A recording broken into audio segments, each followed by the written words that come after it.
Assalamualaikum warahmatullahi wabarakatuh. Di sini saya akan menjelaskan tentang kesalahan penulisan dalam karangan siswa. Baiklah, langsung saja kita mulai. Yang pertama, pengertian kesalahan penulisan. Kesalahan penulisan adalah bentuk penyimpangan dari aturan tata bahasa, ejaan, dan tanda baca yang ada di teks. Kesalahan ini dapat mengakibatkan makna yang ambigu, salah tafsir, atau bahkan perubahan arti dalam suatu teks atau sebuah teks. Dalam komunikasi tertulis, kesalahan penulisan dapat mempengaruhi kredibilitas penulis dan mengurangi efektivitas penyampaian pesan. Oleh karena itu, memahami dan menerapkan aturan bahasa yang benar sangatlah penting, terutama dalam konteks tulisan formal seperti karya ilmiah, laporan, surat resmi, dan media publikasi lainnya. Kesalahan penulisan juga dapat disebabkan oleh kurangnya pemahaman terhadap kaidah bahasa, kebiasaan buruk dalam menulis, serta kurangnya perhatian dalam proses penyuntingan teks. Yang kedua, kesalahan ejaan. Kesalahan dalam ejaan terjadi ketika suatu kata tidak ditulis sesuai dengan pedoman umum ejaan bahasa Indonesia. Salah satu contohnya adalah penggunaan kata aktivitas yang sebenarnya tidak sesuai dengan ejaan baku dalam bahasa Indonesia. Kata yang benar menurut KBBI adalah aktivitas, yaitu menggunakan huruf V. Kesalahan ejaan dapat disebabkan oleh pengaruh bahasa asing, salah kaprah dalam penggunaan kata sehari-hari, atau kurangnya kebiasaan mengecek kata dalam kamus resmi. Dalam penulisan formal, ejaan yang benar sangat penting agar tulisan memiliki kredibilitas tinggi dan mudah dipahami oleh pembaca.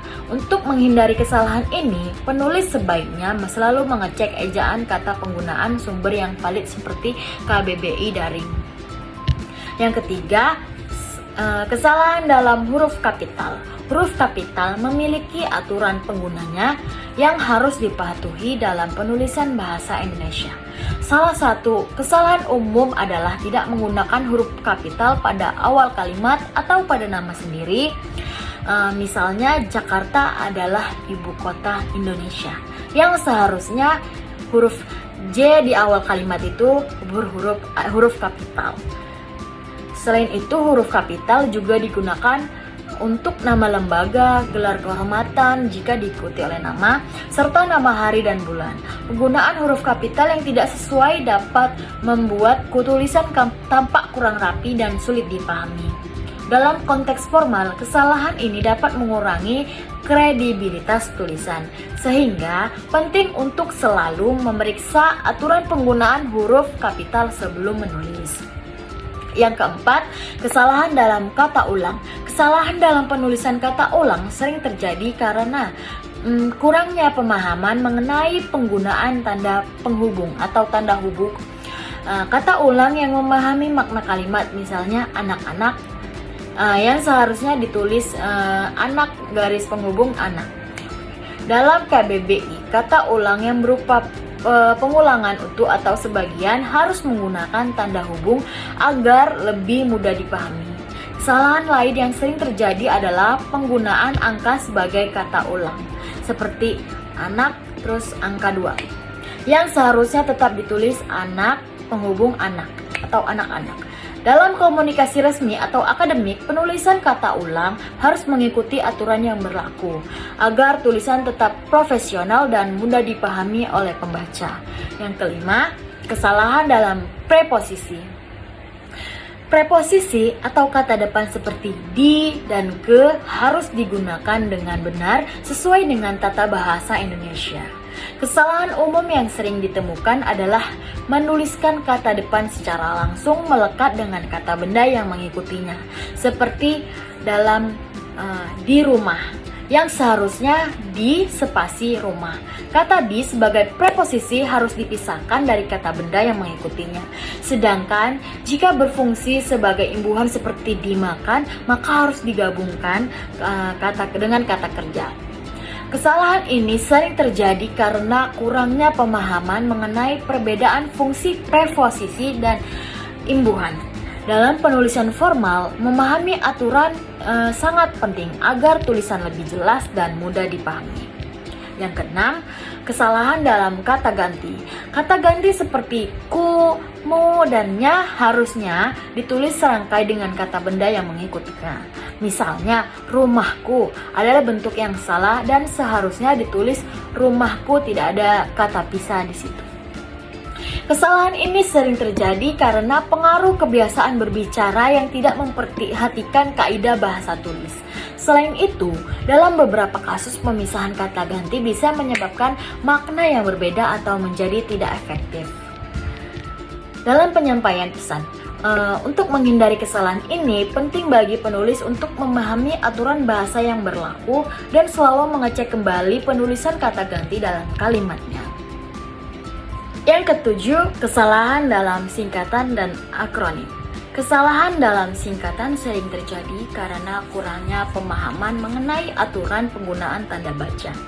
Beberapa singkatan dalam bahasa Indonesia memerlukan tanda titik sebagai pemisah, seperti YTH untuk yang terhormat dan SDR untuk saudara. Kesalahan umum yang terjadi adalah menulis singkatan tersebut tanpa tanda titik. Misalnya, YTH atau SDR yang seharusnya YTH titik dan SDR titik. Selain itu, penggunaan akronim juga sering tidak sesuai dengan kaidah bahasa Indonesia, seperti menulis BIOS seluruhnya dengan huruf kapital. Padahal, dalam konteks tertentu, akronim yang sudah umum bisa ditulis dengan hanya huruf kapital di awal, seperti B besar baru IOS kecil. Yang kedelapan, kesalahan dalam struktur kalimat. Kesalahan struktur kalimat dapat mengakibatkan tulisan menjadi tidak efektif atau sulit dipahami. Contoh kesalahan yang sering terjadi adalah kalimat yang tidak lengkap atau tidak sesuai dengan pola subjek, predikat, objek, seperti Budi pergi pasar, yang seharusnya Budi pergi ke pasar. Kesalahan ini sering terjadi karena kurangnya pemahaman tentang struktur kalimat yang benar. Kalimat yang tidak efektif dapat mengurangi kejelasan pesan yang disampaikan, terutama dalam tulisan formal atau akademik. Oleh karena itu, penting untuk selalu memastikan bahwa setiap kalimat memiliki struktur yang sesuai agar lebih mudah dipahami oleh pembaca. Yang kesembilan, kesalahan dalam penggunaan tanda baca. Tanda baca sangat penting dalam membantu pembaca memahami isi teks. Kesalahan umum yang sering terjadi adalah penggunaan koma atau titik yang tidak sesuai. Seperti dalam "Saya suka makan nasi goreng" tanpa tanda koma jika menyebut daftar makanan. Selain itu, kesalahan dalam penggunaan tanda kutip atau tanda tanya juga dapat menyebabkan perubahan makna dalam kalimat. Kesalahan tanda baca dapat membuat kalimat menjadi ambigu atau sulit dipahami. Sehingga penting bagi penulis untuk memahami dan menerapkan aturan tanda baca dengan benar agar pesan yang ingin disampaikan dapat diterima dengan baik oleh pembaca. Yang ke-10, kesalahan dalam penggunaan kata baku dan tidak baku. Dalam tulisan formal, penggunaan kata baku sangat penting untuk menjaga kejelasan dan kredibilitas tulisan. Salah satu contoh kesalahan yang sering terjadi adalah penggunaan kata sekedar yang seharusnya sekadar karena sesuai dengan ejaan baku dalam bahasa Indonesia. Kesalahan dalam penggunaan kata baku sering terjadi karena pengaruh bahasa sehari-hari yang tidak sesuai dengan aturan resmi. Untuk menghindari kesalahan ini, penulis sebaiknya selalu mengecek kata dalam KBBI sebelum menggunakannya dalam tulisan formal. Yang ke-11, kesalahan dalam penulisan nama orang dan geografi. Dalam bahasa Indonesia, aturan penggunaan huruf kapital pada nama orang dan nama tempat harus diterapkan dengan benar. Nama orang seperti Sudirman harus ditulis dengan huruf kapital S di awal, Sudirman. Dan nama tempat seperti Jakarta harus ditulis huruf kapital di awal J. Kesalahan dalam penulisan ini sering terjadi karena kurangnya perhatian dalam mengetik atau menulis. Selain itu, dalam nama geografis yang terdiri dari lebih dari satu kata, hanya kata pertama dan kata utama yang diawali dengan huruf kapital. Misalnya, Laut Jawa, bukan Laut J-nya kecil, Jawa. Jika nama tempat digunakan sebagai kata sifat seperti dalam gaya Jawa, maka huruf kapital tidak diperlukan kecuali dalam konteks khusus seperti judul atau awal kalimat. Penulisan yang salah dalam nama orang dan geografi dapat mengurangi kesan profesionalisme dalam tulisan, terutama dalam dokumen formal seperti laporan, jurnal, atau surat resmi. Untuk menghindari kesalahan ini, penulis harus selalu memperhatikan aturan penggunaan huruf kapital dan melakukan penyuntingan sebelum menyelesaikan tulisannya. Yang ke-12, kesalahan dalam penulisan judul. Judul dalam tulisan formal atau akademik memiliki aturan penulisan tersendiri. Kesalahan umum yang sering ditemukan adalah penggunaan huruf kapital yang tidak sesuai. Dalam bahasa Indonesia, aturan baku menyatakan bahwa setiap kata dalam judul harus diawali dengan huruf kapital, kecuali kata tugas seperti di, ke, dan, yang, dari, atau untuk. Misalnya, judul yang benar adalah Perjalanan ke Kota Tua, bukan Perjalanan ke Kota Tua. Kesalahan lain dalam penulisan judul meliputi penggunaan tanda baca yang kurang tepat, seperti menambahkan titik di akhir judul yang sebenarnya tidak diperlukan. Selain itu, dalam beberapa kasus penggunaan huruf kapital seluruhnya dalam judul seringkali digunakan secara tidak tepat. Misalnya, huruf kapital semua perjalanan ke kota tua, yang seharusnya menggunakan format kapitalisasi yang benar.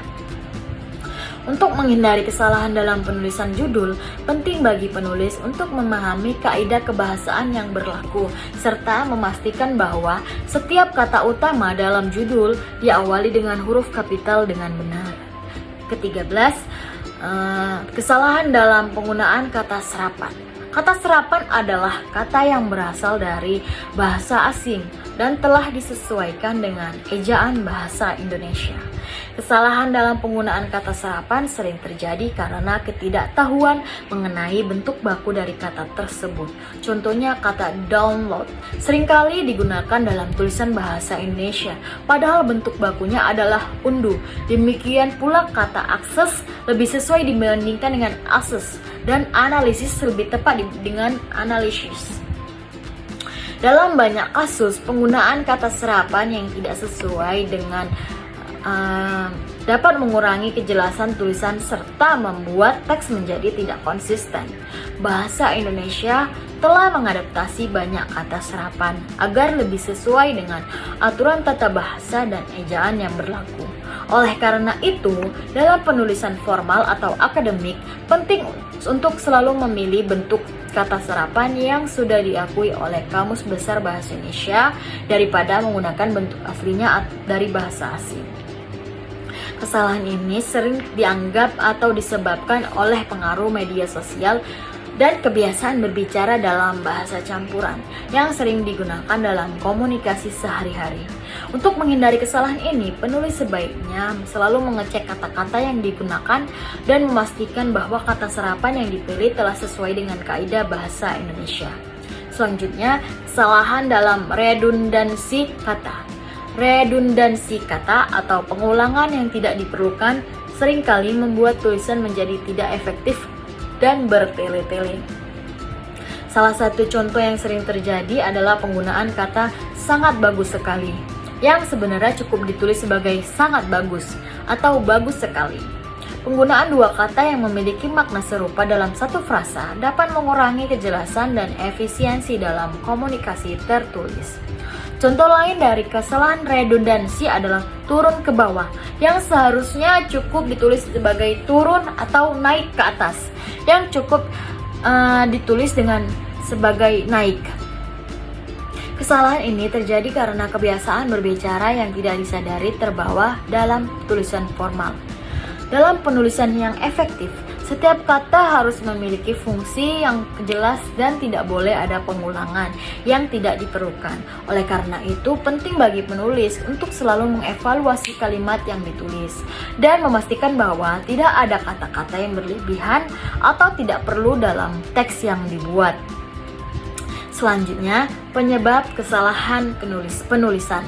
Kesalahan penulisan dapat disebabkan oleh berbagai faktor, mulai dari kurangnya pemahaman terhadap kaidah bahasa, kebiasaan buruk dalam menulis, hingga kurangnya latihan dalam menyusun teks yang benar.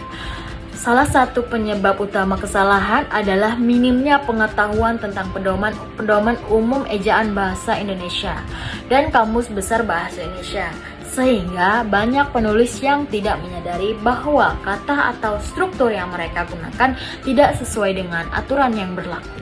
Selain itu, faktor kebiasaan juga memiliki peran besar dalam menyebabkan kesalahan penulisan. Misalnya, penggunaan bahasa sehari-hari yang tidak sesuai formal, sehingga menghasilkan kesalahan seperti penggunaan ejaan yang salah atau struktur kalimat yang kurang efektif. Kurangnya kebiasaan membaca buku atau tulisan yang menggunakan bahasa yang benar juga dapat memperburuk kesalahan penulisan, karena penulis tidak terbiasa melihat contoh yang sesuai dengan aturan bahasa. Teknologi modern seperti fitur autocorrect pada ponsel dan komputer juga bisa menjadi faktor penyebab kesalahan penulisan jika tidak digunakan dengan bijak. Terkadang, sistem koreksi otomatis dapat mengubah kata atau frasa menjadi bentuk yang tidak sesuai dengan maksud penulis. Oleh karena itu, penting bagi setiap penulis untuk selalu memeriksa kembali teks yang telah ditulis sebelum dipublikasikan atau dikirimkan. Untuk mengurangi kesalahan penulisan, penulis harus membiasakan diri dengan membaca lebih banyak referensi resmi seperti KBBI dan PUEBI, serta melatih keterampilan menulis dengan lebih sering, melakukan penyuntingan atau meminta orang lain untuk memeriksa tulisan juga dapat membantu mengidentifikasi dan memperbaiki kesalahan yang mungkin terlewatkan. Ejaan yang salah seringkali terjadi akibat kurangnya pemahaman terhadap pedoman umum ejaan bahasa Indonesia. Kesalahan ini dapat mempengaruhi pemahaman pembaca terhadap isi tulisan. Misalnya, banyak orang masih menggunakan kata antri padahal bentuk yang baku yang benar adalah antre, huruf E akhirnya. Penggunaan eja yang tidak sesuai dapat menyebabkan ketidakseragaman dalam tulisan dan menurunkan kredibilitas penulis, terutama dalam tulisan ilmiah atau resmi. Oleh karena itu, penting bagi penulis untuk selalu mengecek ejaan kata sebelum digunakan, baik melalui Kamus Besar Bahasa Indonesia maupun sumber resmi lainnya. Selanjutnya, huruf kapital yang salah. Huruf kapital yang memiliki aturan penggunaannya sendiri yang sering diabaikan oleh penulis. Pengguna huruf kecil pada kata yang seharusnya diawali huruf kapital dapat membuat kesan kurang profesional dalam tulisan. Sebagai contoh, Jakarta adalah ibu kota merupakan kalimat yang salah karena Jakarta adalah nama kota yang seharusnya ditulis dengan huruf kapital. Selain itu, penggunaan huruf kapital juga penting dalam menuliskan nama orang, nama tempat, dan awal kalimat. Kesalahan dalam penggunaan huruf kapital dapat mengurangi kejelasan suatu teks dan menimbulkan kesalahan dalam pemaknaan. Selanjutnya, kesalahan kata ulang. Kata ulang adalah kata yang mengalami proses pengulangan sebagian atau keseluruhan. Dalam penulisannya, kata ulang harus menggunakan tanda hubung agar tidak membingungkan pembaca. Contoh kesalahan yang terjadi adalah penulisan anak-anak yang seharusnya ditulis anak, kata penghubung anak. Penggunaan angka untuk menggantikan kata ulang tidak sesuai dengan kaidah bahasa Indonesia yang benar. Kesalahan ini sering ditemukan dalam tulisan informal seperti di media sosial. Dalam konteks formal atau akademik, penggunaan tanda penghubung dalam kata ulang wajib diperhatikan agar tulisan sesuai dengan aturan bahasa yang berlaku. Selanjutnya, kesalahan partikel. Kesalahan dalam penggunaan partikel sering terjadi pada kata pun. Banyak orang keliru menuliskannya secara gabung dengan kata sebelumnya. Seperti dalam kata saya pun, seharusnya pun harus dipisah menjadi saya spasi pun. Kesalahan seperti ini cukup umum terjadi dalam tulisan sehari-hari. Partikel pun memiliki aturan tersendiri dan dalam beberapa kondisi seperti pada kata walaupun atau bagaimanapun, partikel ini memang ditulis serangkai. Oleh karena itu, penulis harus memahami kapan partikel pun ditulis terpisah atau digabung sesuai konteks kalimat. Selanjutnya, kesalahan preposisi. Preposisi atau kata depan seperti di dan ke harus digunakan sesuai aturan tata bahasa yang benar. Salah satu kesalahan yang sering dijumpai adalah menulis di kantor sebagai di kantor yang tidak sesuai dalam aturan bahasa Indonesia. Preposisi seperti di dan ke harus selalu dipisahkan dari kata benda yang mengikutinya. Sebagai contoh, di sekolah adalah bentuk yang benar. Di spasi sekolah. Sementara di sekolah tidak menggunakan spasi adalah bentuk yang salah. Kesalahan ini biasanya terjadi karena kurangnya perhatian terhadap pemisahan kata, terutama dalam komunikasi informal. Selanjutnya, kesalahan kata ganti. Kesalahan kata ganti seringkali terjadi pada saat kata ku, mu, atau nya ditulis terpisah dari kata yang seharusnya melekat dengannya. Misalnya, rumahku adalah bentuk yang salah, sedangkan bentuk yang benar adalah rumahku tidak menggunakan spasi. Dalam bahasa Indonesia, kata ganti kepemilikan selalu digabung dengan kata benda yang mengikutinya. Kesalahan ini dapat ditemukan dalam berbagai bentuk tulisan, baik formal maupun informal.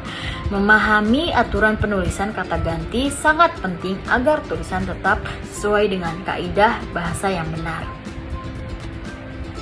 Selanjutnya, kesalahan dalam kata gabungan kata. Gabungan kata atau kata majemuk harus ditulis sesuai aturan yang berlaku. Salah satu contoh kesalahan yang sering terjadi adalah penulisan orang tua untuk menyebut ayah dan ibu, yang seharusnya ditulis orang spasi tua.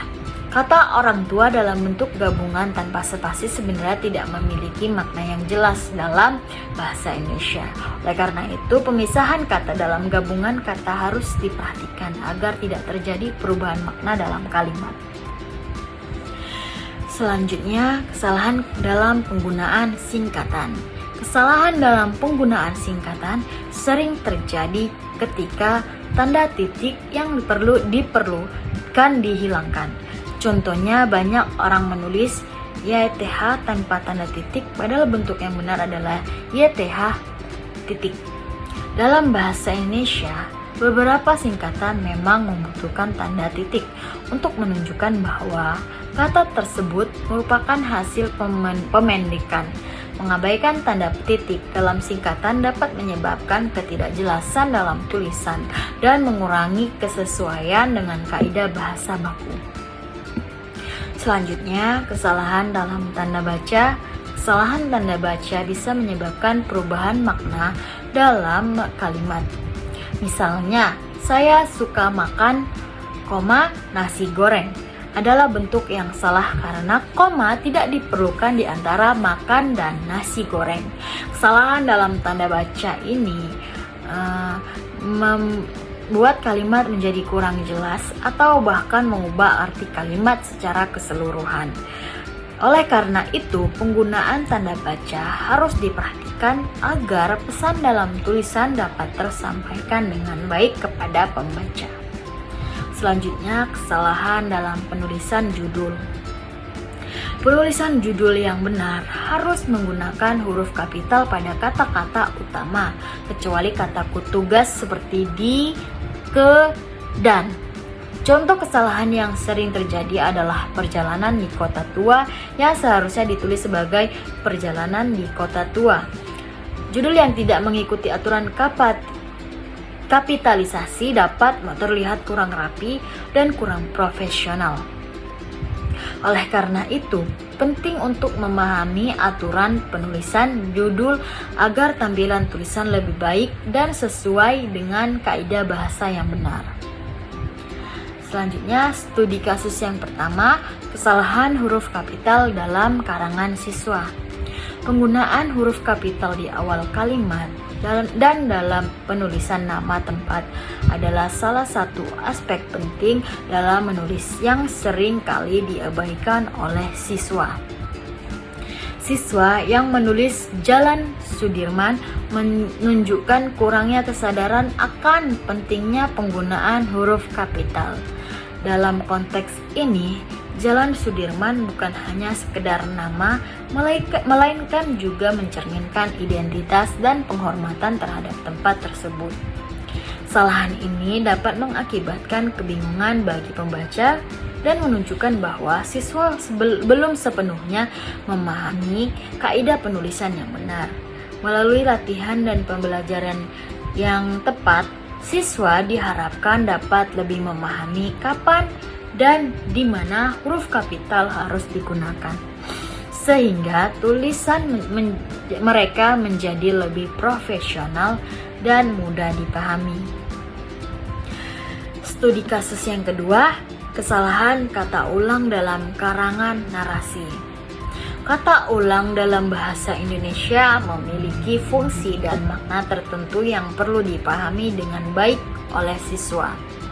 Ketika seorang siswa menulis bunga-bunga, dia tidak hanya membuat kesalahan ejaan, tetapi juga kehilangan makna yang seharusnya disampaikan. Penulisan yang benar, bunga, tanda penghubung bunga, menunjukkan bahwa kata tersebut merujuk pada jenis atau kelompok bunga, bukan hanya pengulangan kata tanpa makna tambahan. Kesalahan ini mencerminkan kurangnya pemahaman tentang struktur kata dan bagaimana kata ulang berfungsi dalam kalimat. Oleh karena itu, penting bagi guru untuk memberikan penjelasan dan latihan yang cukup mengenai penggunaan kata ulang agar siswa dapat mengekspresikan ide-ide mereka dengan lebih tepat. Studi kasus ketiga, kesalahan penggunaan partikel. Partikel dalam bahasa Indonesia seperti pun memiliki fungsi yang spesifik dan dapat mengubah makna kalimat jika tidak digunakan dengan benar. Ketika siswa menulis "saya pun pergi", mereka tidak hanya salah dalam penulisan, tetapi juga menghilangkan nuansa yang ingin disampaikan. Bentuk yang benar adalah "saya dipisah pun dipisah pergi" atau "saya spasi pun spasi pergi", menunjukkan bahwa tindakan pergi tersebut adalah tambahan dari informasi sebelumnya. Memberikan konteks yang lebih jelas bagi pembaca. Kesalahan ini menunjukkan perlunya pemahaman yang mendalam mengenai kata bahasa dan nuansa yang ada dalam bahasa Indonesia. Melalui diskusi kelas dan latihan, siswa dapat belajar bagaimana menggunakan partikel dengan tepat untuk meningkatkan kejelasan dan kekuatan kalimat mereka. Studi kasus yang keempat, kesalahan dalam penggunaan preposisi.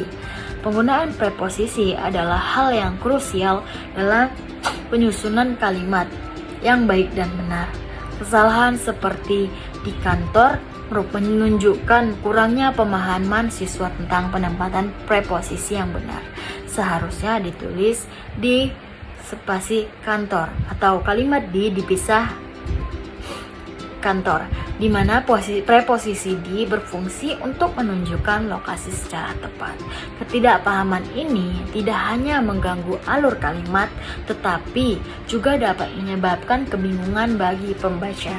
Oleh karena itu, pengajaran tentang penggunaan preposisi harus dilakukan secara mendalam, dengan contoh-contoh jelas dan latihan praktis agar siswa mampu membedakan kapan harus menggunakan preposisi dengan benar dalam konteks yang sesuai.